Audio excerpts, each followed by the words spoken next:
Hey guys, this is the third in my series of Book Nook videos, and I'm going over Harry Potter and the Half-Baked Book Nook. Why did I call it the Half-Baked Book Nook? Because it really was not very well thought out. This is a IQ Max Book Nook that you can buy online for about $99. You can find it on sale for $50, and it is very basic, but it did give me the bare bones that I needed to make the Book Nook that I wanted to make. And just as you can see from the picture that I'm showing you here, bricks don't look good, the signs don't look good, the pathway doesn't look good. It all needed to be upgraded, so that's what I'm going to be working on this.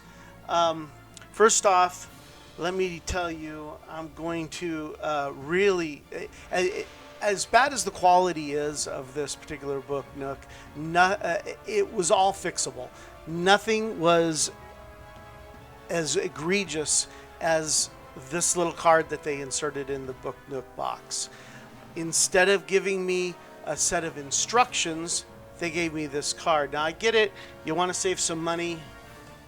You want to save some money on a manual, I get that, and you make me download it. All right, I get that too, but make sure your link works, because this link doesn't work. If I can find a link to a proper manual and you buy this, I'll put the link in the description so that you don't have the same problem that I had on this. So I want to go right into my build on this. First thing I want to talk about is the brickwork. It was the first thing I started on. I did only the bricks inside the Nook. I didn't do the framework bricks, but I had to go through each and every brick with an X-Acto knife to cut into it deeply. It's laser etched, and the laser etching is neither wide enough nor deep enough to give you really good texture on it. On top of that, it's of course laser etched and very perfect, and I didn't want my bricks to look perfect. I wanted them to look old. So the first thing that I had to do was etch these bricks in. So I'll just go right into me building the Book Nook.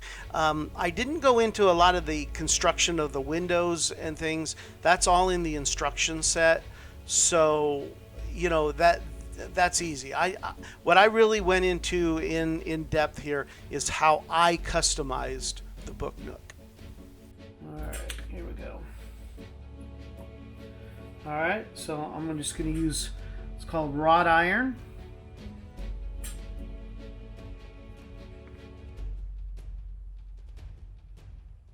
So it's not totally black, but very close.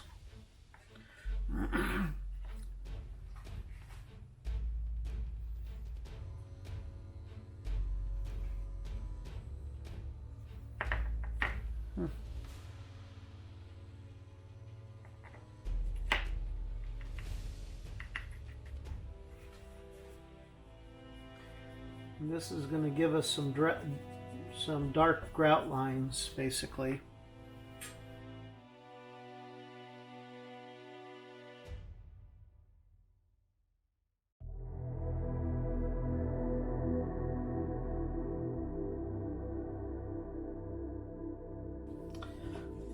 Okay, so what I've done here is put a base coat of black on here. I want to go with a more rock looking brick rather than the red clay brick that you generally see.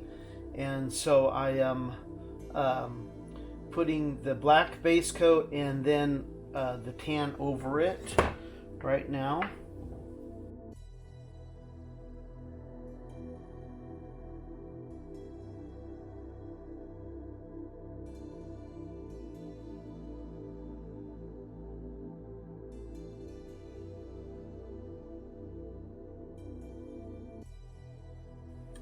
Okay, so what I did here was I purposely made it a little blotchy because I do want some variation in color. and then I'm going to further vary that color by painting individual bricks. So that's what's next on the plan here.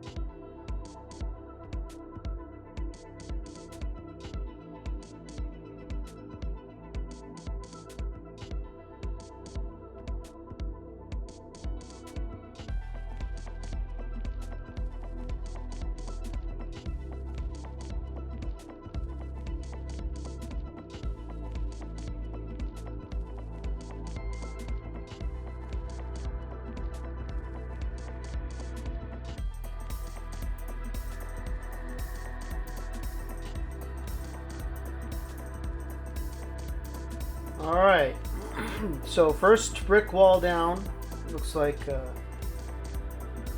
and I got the yellow all done on it, and filling in a few bricks I think need to be done. Now I'm going to go on to gray. What I'm trying to do here is I've got kind of a pattern. I did 6, 12, 10, 8, and then repeated bricks. And it gave me somewhat of a random pattern, and then I'm filling in bricks as I think I need to. For the gray, I'll do odd numbers, and that ought to keep me going with a real random looking pattern. So see how that all ends up looking.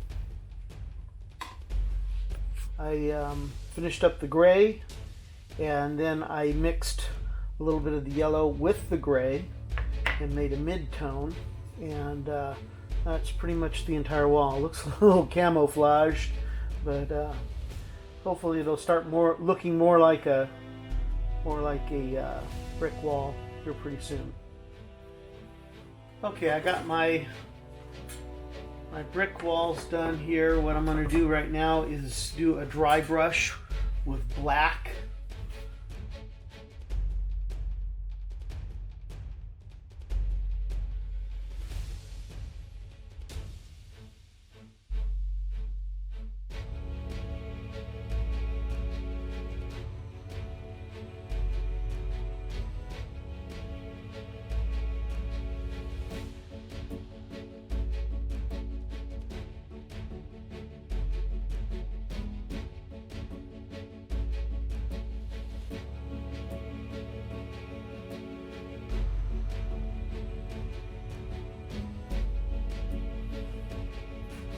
Okay, so after painting my bricks and little dry brushing and then a black wash, a little bit of brown wash on it to make it look somewhat dirty, and then some green wash at the bottom to kind of give it that kind of mossy texture.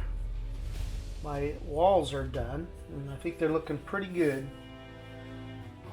My next thing is that I just really hate these signs. I mean, they didn't make signs like this. So what I've done is I've cut it apart so that I have my two sign pieces, and then I will be using a little bit of a toothpick for the pole, so that, and then here's the chain that I spray painted the other day to make it look nice and old. So then I got some stain here to stain these, because I want them to look like old wood. Good pair of Kelly's clamps will do really good for dipping into my stain. And there we go.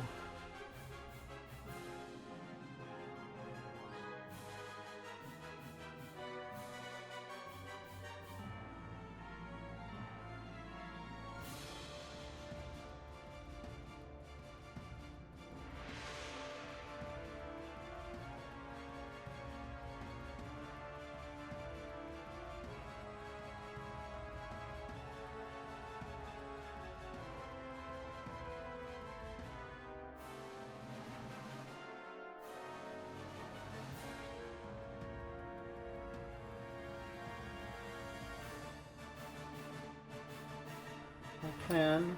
This is some regular old Ethernet wire.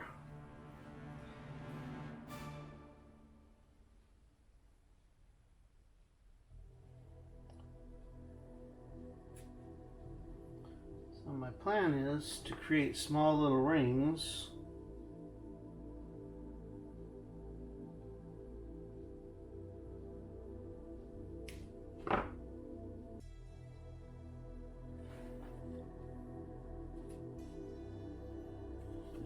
Loop through my signs.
So this is supposed to look like shingles instead of blocks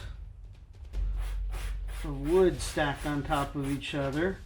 So I'm just sanding down the edges just to give them more of an angled look on it.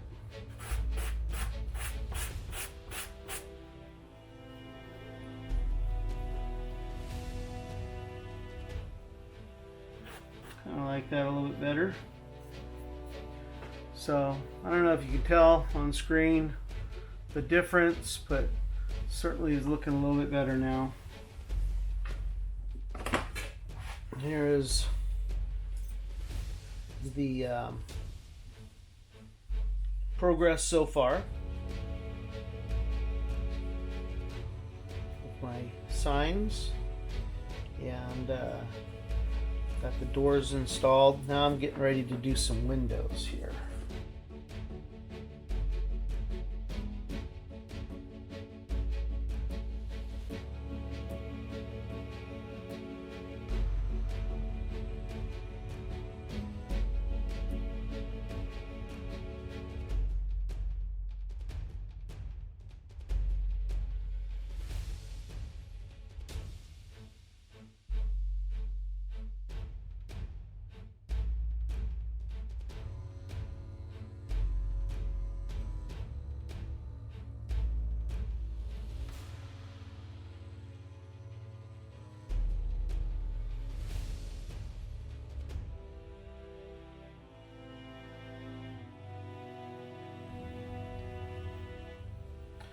Okay, well, there we go. There's the first wall done. Gotta take all these little spiderwebby things off here, but pretty much that wall is complete. Step 21. So you start with the bottom portion of this thing, which I believe to be this piece.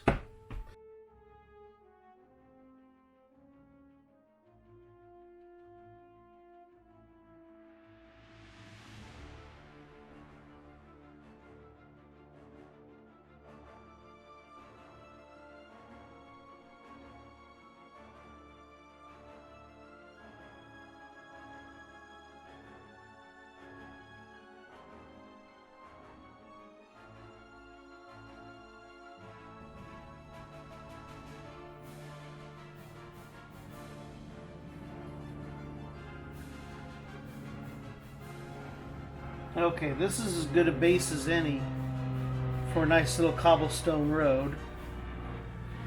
And so I will definitely be utilizing this for the box. Now I need to start working on the cobblestone street. And I think I've mentioned this before. I absolutely hate the cobblestone street that the kit comes with. And just to kind of give you an example, you know, this is kind of what it was supposed to look like. I just think it looks awful. So I'm going to make my own cobblestone street. Now, to do that, let me show you what I'm going to do here. So this is my Proxxon foam cutter. And I got this shifting lands guide for it. And basically, I just took some of this foam and I cut through and made a very, very short little tiny, or excuse me, very thin tiny piece of foam.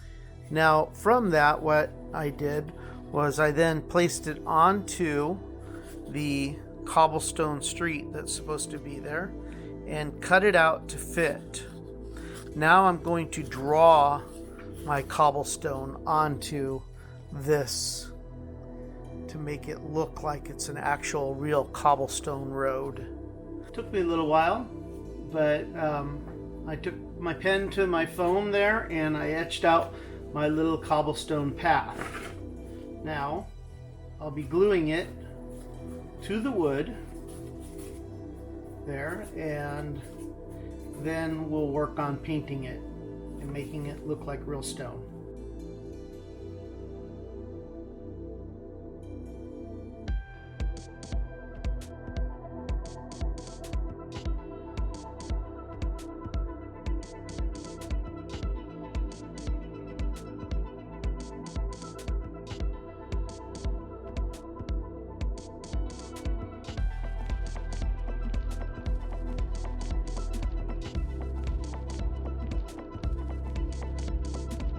The cobblestone path, it's looking really, really good.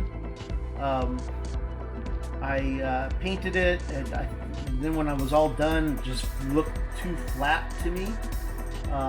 Didn't like that look at all, and decided to go over it with a sponge and kind of rough up the texture a little bit, and that looks pretty good. I had glossed it so to give it a little bit of a wet look, but then when I went over it, of course, I lost that again. But I kind of like it. I might go over it with a little bit of black too, just to give it an added look. Or I might actually, you know what I think I'm going to do? I'm going to do a black wash. So let me do that real quick.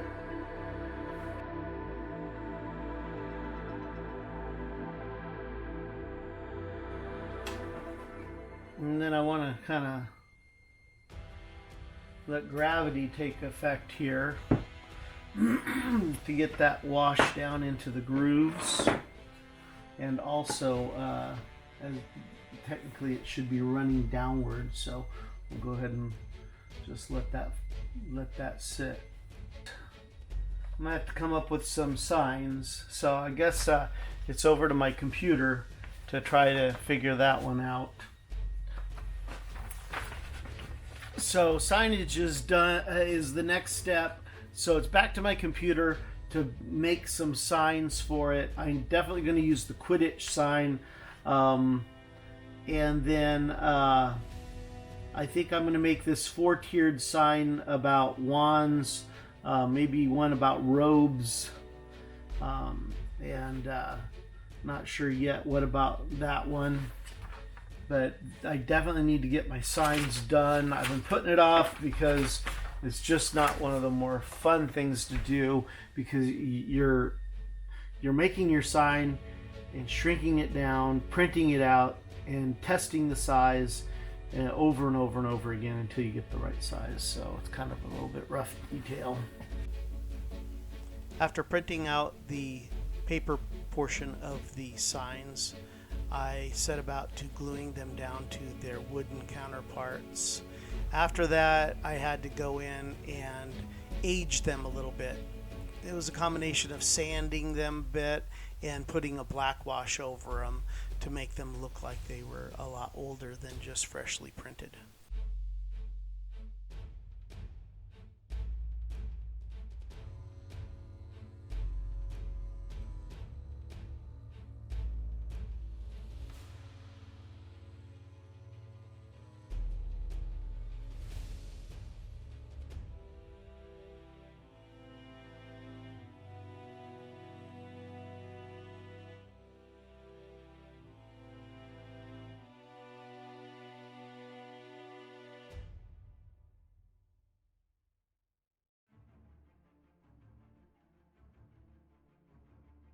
I know I wanted to put a mirror into the back of that Book Nook. However, my son looked at that little building that I built and he said, "Dad, you have to put that in. That's Green Dots. That has to be in." Now, oh. Hey, is Green Dots that thing with the dragon on the top?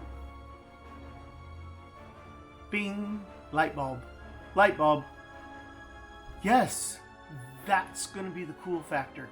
That's what's going to make this really awesome. So, I give you Green Dots. Yeah, that's the cool factor. So using the Green Dots bank in the background that I had built, and a photograph from the Wizarding World of Harry Potter, I started to build my dragon to the scale that I thought it should be. Actually ended up being a little bit larger than I think probably was good, but it still looked pretty cool, so I was happy. You start out with a wire frame, add a little bit of aluminum foil to the outside of that to bulk it out somewhat so you're not using a lot of clay, and then you start layering your clay over that. So here you see I've got my skeleton that I'm building and measuring out where the wings need to go, and then I pressed out some very thin pieces of clay to put over the wings, and then rolled some little rolls of clay to build the bony structure of the wings and meld them into place.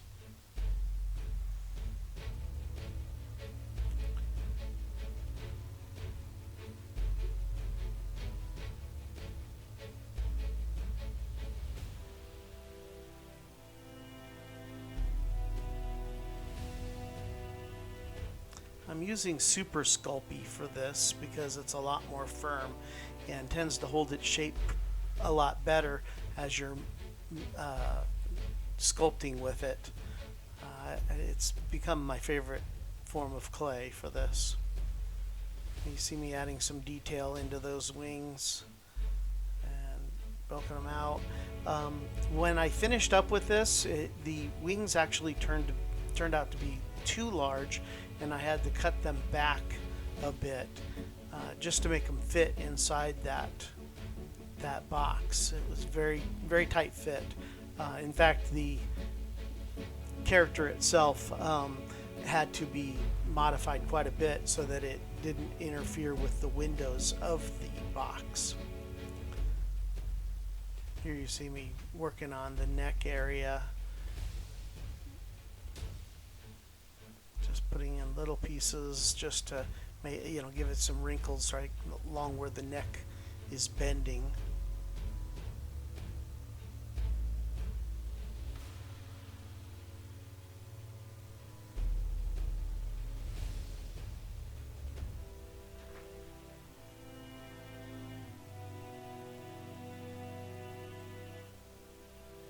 Needed to get the musculature correct for right where the wings join the body.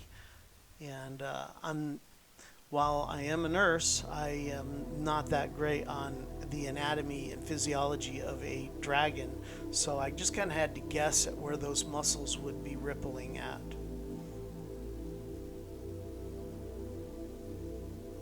And then I added a texture to the skin to make it look a little bit more reptilian. And there you go.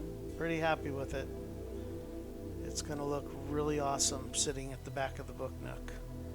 Once I got all the pieces put together and painted, it was time to start assembling the Book Nook completely. And that was a little bit of a chore there. My road was probably slightly too thick, and so the pieces didn't want to sit on exactly correctly.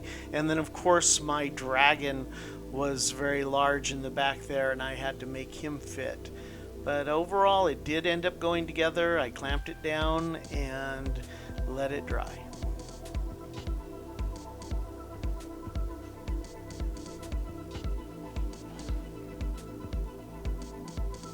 Okay, so I glued it all together.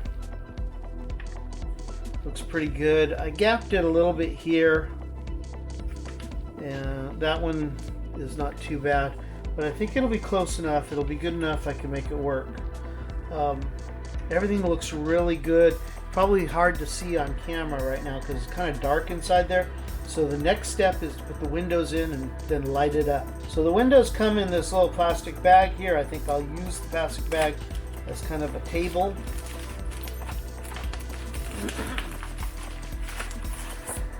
And so they are frosted so that you can't see through them from the outside, and it'll diffuse the light better so they won't look like bright spots. So that's what that looks like. So my plan is I just got to figure out the best way to cut those out, and I'm guessing it's just with a X-Acto knife. I don't want to bore you too much on me putting in every single one of these windows, but let me tell you, it was a real pain in the butt. The windows are not pre-scored. You don't know exactly where to bend them so that they fit properly in the window. And then on top of that, they wanted to pop back out at me. I ended up using the hot glue gun frequently to keep them in place.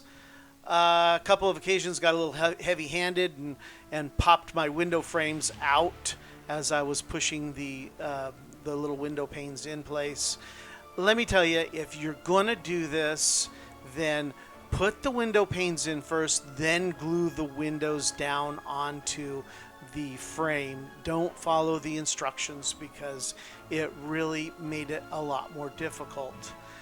But I ended up getting it all done. I was happy with it as it came out. I decided not to get super anal retentive about exactly how they fit, and ultimately didn't make any difference anyway. But there you have it. A couple things I want to talk about in wiring. The instructions weren't very good on this. Essentially, you have a very small hole at the bottom that you need to push the wiring through. Just take a little piece of wood, slit it at the end, stick your wire in there, and it'll slide all the way through. Another thing is the LED string that comes with it is insulated, but you can't really see the insulation very well, so you need to sand the ends out down off of it before you can join it up with the rest of the wiring. If you forget that step, your LED wire won't work. They also did not do a very good job of marking the wire. LEDs have to have the electricity flowing in a particular direction. If it's going in the wrong direction, the LEDs won't work. And there's no real good instruction on the set to tell you how to do that. It's all trial and error and quite a pain in the butt.